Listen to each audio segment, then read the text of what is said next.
કે આ છે આપણું કાંધું જે ઢેગલો જોવો એટલો છે. હેલો મિત્રો, જય માતાજી, જય દશરામ, જય દ્વારકાધીશ, હર હર મહાદેવ. કેમ છો મિત્રો? એકદમ મજામાં ભાઈ. તો સ્વાગત છે તમારું મારા એક નવા વિડીયોમાં ભાઈ.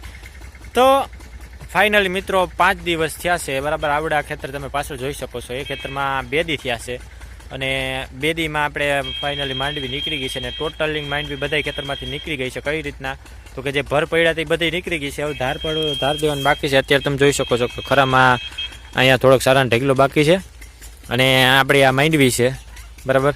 અને અહીંયા સારી કોઈ ધૂળના ઢેગલા અને બાચકા ને બધું. આ બાચકા એમાં છે ને ગોગડી ને દાણા ને બધું ભેગું છે. અને આ છે આપણું કાંધું. થેન્ક યુ, કાંધું જ છે આ. આપણી માંડવી થાય એટલી બરાબર. અને ફાઇનલી અત્યારે આપણે નીકળી ગયું છે અને બાકી તમે જોઈ શકો છો કે ચારીકોર ધૂળના ઢગલા પડ્યા છે અને અહીંયા હજી ઓપનર ચાલુ છે.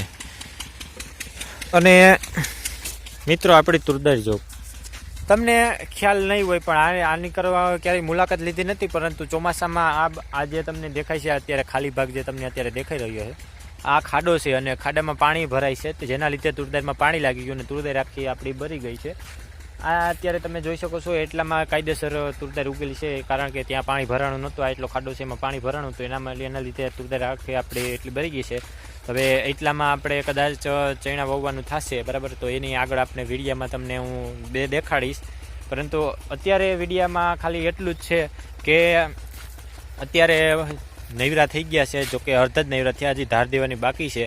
અને મૂલી પણ હવે એના વતન ભાગે છે કાલે. તો હવે કાલે શું મૂલી આવે કે નથી આવે તે મને પણ બહુ ખ્યાલ નથી, પરંતુ આજના વિડીયો માટે તો એટલું જ છે કે ફાઇનલી બધા ખેતરની માંડવી નીકળી ગઈ છે અને કેટલી માંડવી થઈ એ પણ એકવાર તમે જોઈ લીધી છે બરાબર. અને ચારાનો ઢેગલો તમે જો આ રીતના ચારાનો ઢેગલો લાંબો કર્યો છે બરાબર. આ ચારાનો ઢેગલો અહીંથી એટલો કટ હોત ને આવે ને માથે હોત તો કાયદેસરનો ચારાનો ઢેગલો થાત.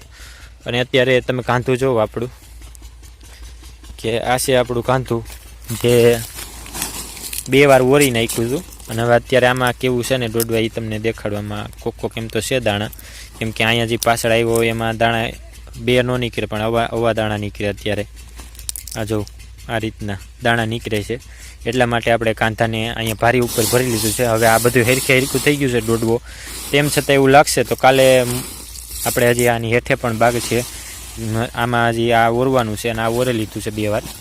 તો હવે આને આપણે ઓરી અને સીધું હવે હજી એકવાર ઓરી લેવું. બાકીનો કદરો હશે હવે ફોતરી બોતરી બધી નીકળી જશે અને હારા દોડવા મોર આવી જશે અને બાકીના પાછળ આવી જાય. અને પછી આપણે ડાઠા હોય એ વાવલીને વીણી લેવાનો અને ગુણું ભરી લેવાની બરાબર. અને આ બાચકા કેના ભર્યા છે એ હું પણ એકવાર તમને દેખાડી દઉં. આ બાચકા છે ધૂળના. આમાં કઈ ધૂળ આવે? આ ચાયણે આવે છે. આ ચાયણે જે આવે ને એ ધૂળ છે. આમાં જો તમને આમાં ગોગડી દેખાય, દાણા દેખાય આમાં જો. એટલા માટે જ આ બાચકા ભર્યા છે કે આમાં ગોગડીના દાણા વધુ પૂરતા છે. કદાચ ભરવાનું થાય તો ભરી શકાય. આ જો. અને આ જે ઢેગલો છે ધૂળનો એ છેલ્લા અહીંયા આવે છે બરાબર. અને અત્યારે આ લોકોએ પણ ઓપનર બંધ કરી દીધું છે અને એટલી ધૂળ અહીંયા એટલી બધી દેખાય એટલી હજી વીણાણી છે અને બાકી હજી અહીં બાકી છે. અને અત્યારે તમે જોઈ શકો છો કે મારા મમ્મી ને મારા પપ્પા ભાગ્યા છે ટ્રેક્ટર લઈને. આપણે વિડીયો ઉતારીએ ને તે આપણે વાહે રહી ગયા છે. અને ઢેગલો જોવો એટલો છે અને પાણી પણ આપણું વરાળમાં રહે છે અત્યારે.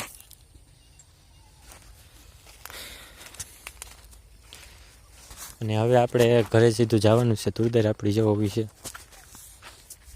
તો હવે મિત્રો આજના વિડીયો માટે એટલું જ. તો વિડીયોને લાઈક કરો અને ચેનલ સબસ્ક્રાઈબ કરો અને કમેન્ટ કરો કે તમારે મોસમ ચાલુ થઈ શકે, મોસમ હસવાઈ ગઈ છે. ચાલો આવજો, બાય બાય, અને ફરી મળીએ એક નવા વિડીયોમાં.